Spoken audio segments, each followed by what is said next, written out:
জীবনটা যার চারটি বিষয় নিয়ে কাটে, যার জীবন চারটি বিষয়ে কাটছে, শেষ হয়েছে, আল্লাহ তাআলা বলছে, ওয়াদা দিছে, তার ঠিকানা নিশ্চিত জাহান্নাম। তার ঠিকানা, কথা বলে না, কি বলে? জাহান্নাম। জাহান্নাম। চারটা জিনিস কি কি?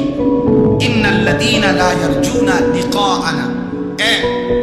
আল্লাহ তাআলা বলে, জীবন চলার পথে চাল চলন, আচরণ, উচ্চারণ, কথাবার্তা, লেনদেন, আহার নিদ্রা, রাত্র দিন, যার জীবন চলার দ্বারা বোঝা যায় সে মূলত আল্লাহর সাক্ষাৎ তথা জান্নাত চায় না। কি চায় না বলেন না? আল্লাহর সাক্ষাৎ চায়, জান্নাত চায় না। এই এক। আপনার এমনি যদি আমি জিগাই তো আপনি জান্নাত চান, তা আপনি বলবেন হ চাই। তা আমি যদি আপনার জিগাই তাহলে বিড়ি খান খান, তো এটা মিলল কেমনে? হ্যাঁ, আপনি কথায় কথায় গালি দেন কেন?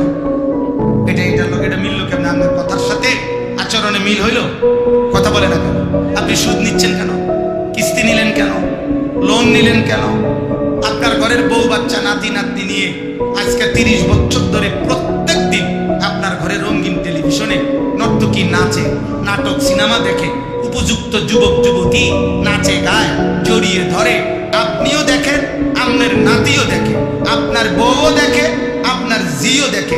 এই পৃথিবীতে গবেষকদের, ইসলামী গবেষকদের কথা হলো, আসমানের নিচে, জমিনের উপরে ওই অভিভাবক সবচেয়ে বেশি রুচিহীন, সবচেয়ে বেশি নিকৃষ্ট, যাদের উপস্থিতিতে তাদের অপ্রাপ্ত বয়স্ক বাচ্চা কাচ্চা এই নর্তকীর নাচ গান, নাটক, সিনেমার উদ্যাম নৃত্য দেখে, অথচ অভিভাবক জানে, বোঝে, উপস্থিত থাকে, আসমানের নিচে, জমিনের উপরে সবচেয়ে নিচু মানসিকতা, নিম্ন রুচির মানুষ ওই অভিভাবক।